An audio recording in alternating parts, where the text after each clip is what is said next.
Welcome to Flourish, where we explore how to nurture, coach, and inspire the children we love to let their genius thrive.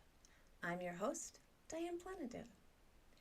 Our goal is to reach a global community with a common interest in raising the children we love and bring out their exceptional talents. Today I'm talking about food and how easy it is to set the foundation for your children on healthy eating. How cooking and enjoying the fruits of your labor is fun and rewarding. How there is a science to baking. How patience and time is required. There's that word again, time. Well, when you're cooking with your child, you get to spend a lot of time with them, and it's just awesome. It's a wonderful way to create together. We all have to eat.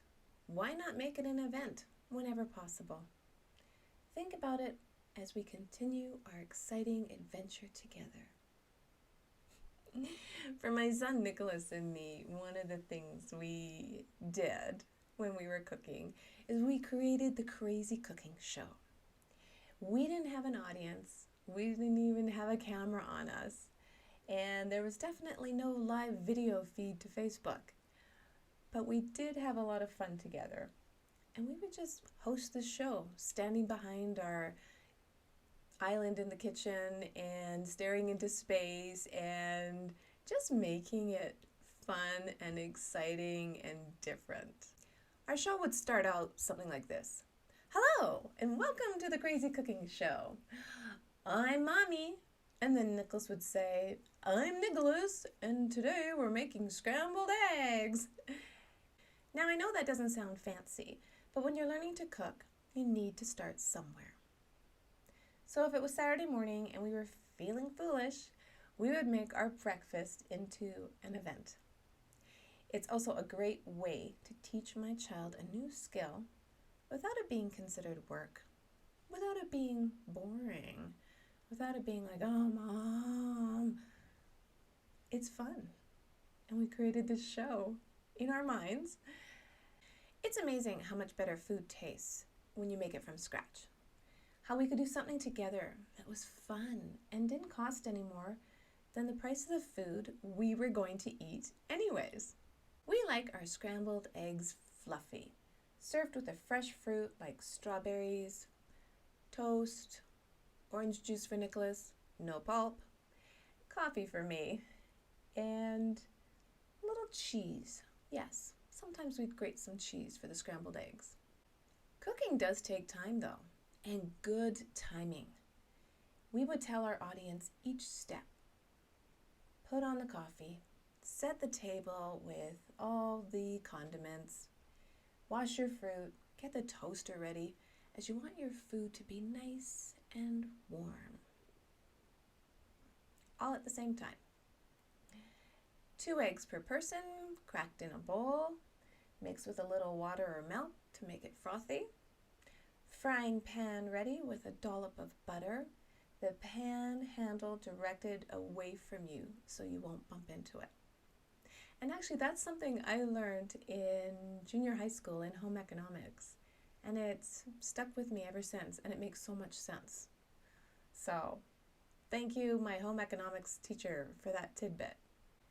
Eggs in the pan, spatula on hand, grated cheese prepped for the top of the eggs once they were ready. Now it was time to put the toast down and butter at the ready. Since the eggs are cooked, we'd sprinkle the cheese on and put a lid on so the cheese could melt. And it was just enough time between the toast being ready and the eggs being ready that piping hot breakfast, just on time. Can you imagine how this turned into a show for us? Cereal wouldn't take nearly as much time or preparation, and it would not make for an interesting show. Slowly pour your Fruit Loops into the bowl. No. We also liked our food to look good, and we would plate our breakfast with, say, a strawberry, which would make a nice, colorful accoutrement. Maybe add a garnish on top of the eggs, like some fresh chives cut from the garden, or dried even. It's just a nice little greenery that is flavorful but not overpowering. And then what a beautiful plate it made. Food always tastes better when it looks beautiful on the plate. Think about when you go to a restaurant. Oh, they know what they're doing.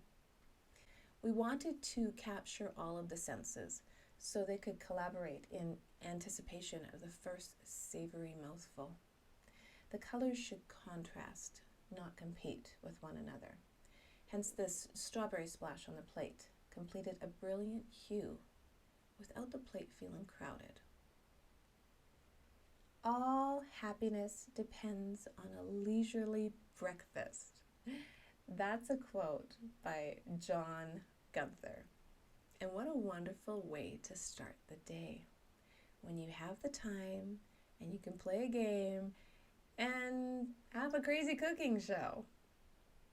I'd love to hear from you if you've ever tried this yourself. So depending on the season would depend on how we set the table, because the table would have been set prior to the show starting, so we wanted to make sure everything was in order.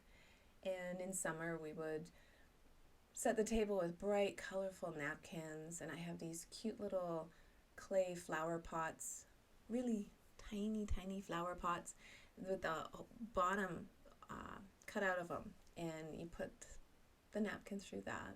So it was kind of a fun little accent. I love flowers, and I would always go out into the garden and cut a few fresh ones, or maybe if it was winter time and snow-covered ground, I would go to the cedars or the spruce tree and cut a little bit of greenery just for a nice accent.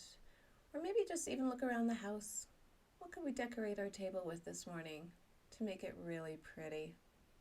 I try not to overshadow the food with my table setting, as the idea is to make the meal shine while providing a pleasant dining experience.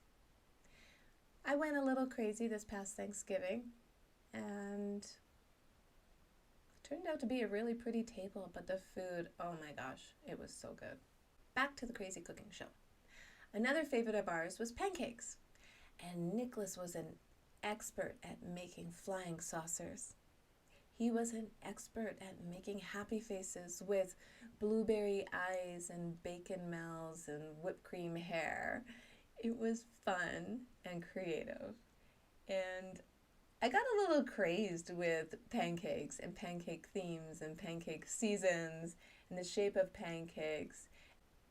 I love to make different shapes of pancakes and would use cookie cutters.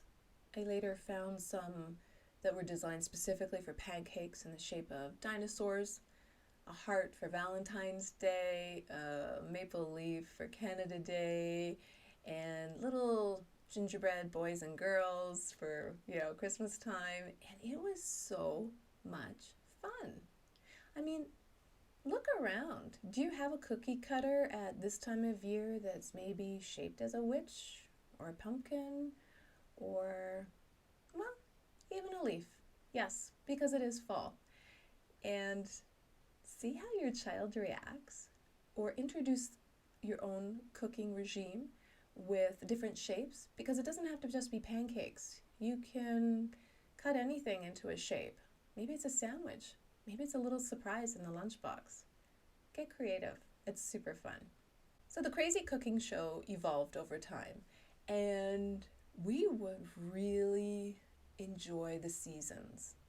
The piece de resistance was the gingerbread house. But the gingerbread house didn't start at Christmas. No. It started with Halloween.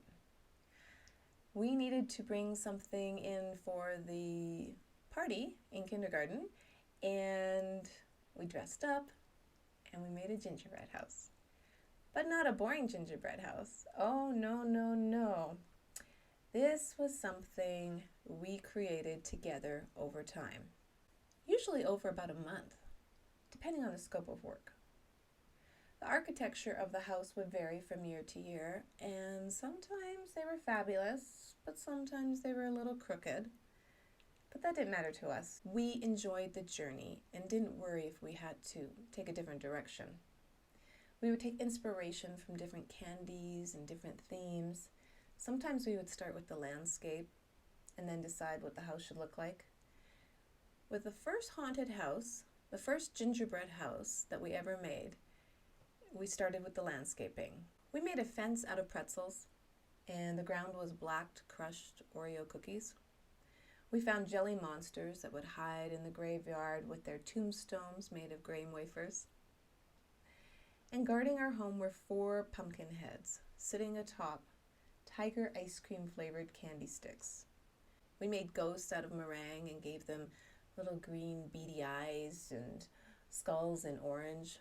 It was really neat when you start looking around, going to the grocery store or the candy store or the dollar store, whatever store you buy at, you can find something to inspire your creative gingerbread house at Halloween.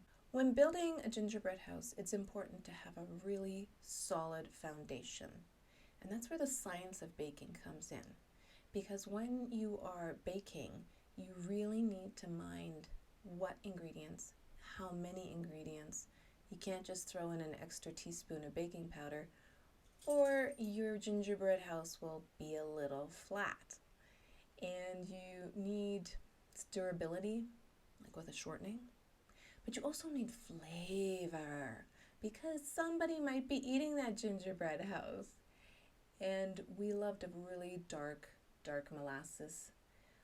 We would add ginger, cloves, nutmeg, cinnamon, and can you just smell that? Can you just smell that wafting through the air? It's just divine. You want to make sure your dough is really nice and smooth. Undermix and it'll just be crumbly and more landscaping for the graveyard, I guess. If you get it really nice and smooth and not too much baking powder and use a nice shortening, then you will have a beautiful product, not only to work with, but to eat. The most important step when we were working with the gingerbread is to make sure it was nice and chilled. If it's nicely chilled, it's so much easier to work with. The minimum, I'm going to say 3 hours for happy dough. A lot of the times we would make it ahead of time and just keep it in the refrigerator in anticipation for a weekend marathon of baking and gingerbread house creating. Nicholas would design and bake with me every step of the way. So thank you, Nicholas, for indulging your mother. And we would nothing goes to waste. When you're dealing with gingerbread, nothing goes to waste. You can always create something else. Any excess dough would be turned into shingles or maybe just more cookies to eat. When we were ready for assembly, that's when the real work began. Patience is vital when it comes to gingerbread house assembly. And depending on the size of the gingerbread house, again, we might take a couple of days to assemble it or a couple of hours, depending on how much time we had that day. Royal icing is the magic glue that holds everything together. And it's so simple. Icing sugar, egg white, or powdered meringue, and water. So you'll play with that and get the right consistency, so you'll hold up the walls and take your time, because patience is everything when you're constructing. I feel the powder makes for a firmer icing, personally. So glue the foundation down and maybe find a cutting board or a mat that you can wash afterwards, and then start building the walls up gradually. Let the icing set firmly before you put on that last piece of roofing. For us, we found a lot of things out the hard way, as usual, on the best strategy. So sometimes we would actually decorate the pieces before we put the house together, because maybe we wanted to put a little bit more detail on the roof per se, and it was easier to work on it as a flat surface versus on the diagonal. So find out what works best for you, but it is so much fun. Go exploring different stores. Go buy candy you've never even heard of before, but it might look cool on your gingerbread house. And at Halloween, holy moly, there's a lot of candy out there. whatever you decide to do, plan it out. We planned out our gingerbread house and we took our time, and when we did, it became a masterpiece. And when we didn't, it became more of a shack. So I'm just going to say that out loud. And what better way to use all your basic senses? You see, feel, hear, smell, and taste the food you're creating. And now, the minute I smell gingerbread, oh, I smile. I smile from ear to ear. I'm grinning right now.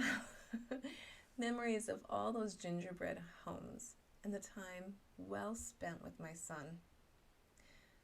Maybe that's the Proust effect. Have you heard of that? It's when there's a specific odor, a smell that triggers a strong memory.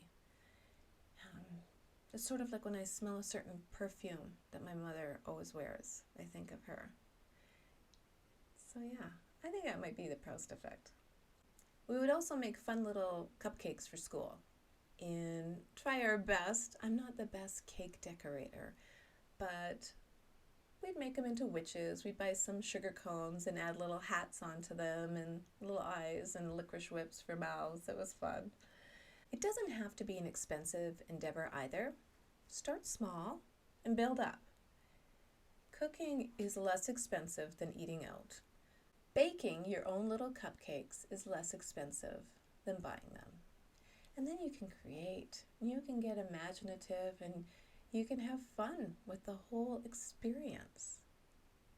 You know, Paul Prudhomme used to say that you don't need a silver fork to eat good food. And I think he meant from that, you don't need monetary wealth in order to enjoy good food. Food is one of those commodities that is still affordable.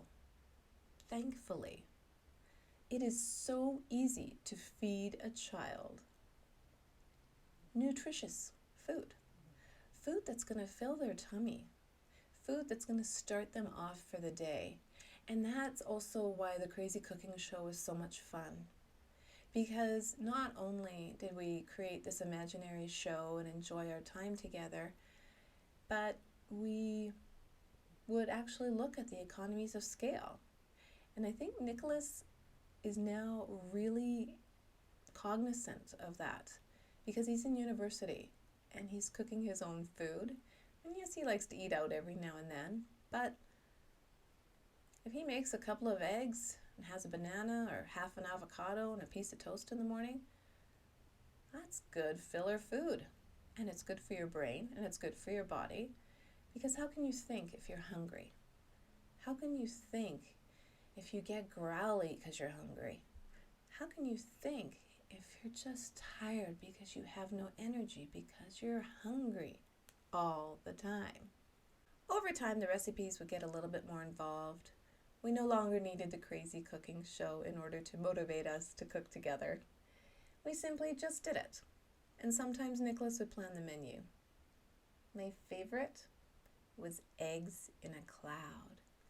And yes, it looks just like it sounds. This beautiful, beautiful frothy egg in this cloud of egg whites. And well, I'm going to post the recipe online at the flourish.mom website, and you can try your own hand at it. It's really worth the effort.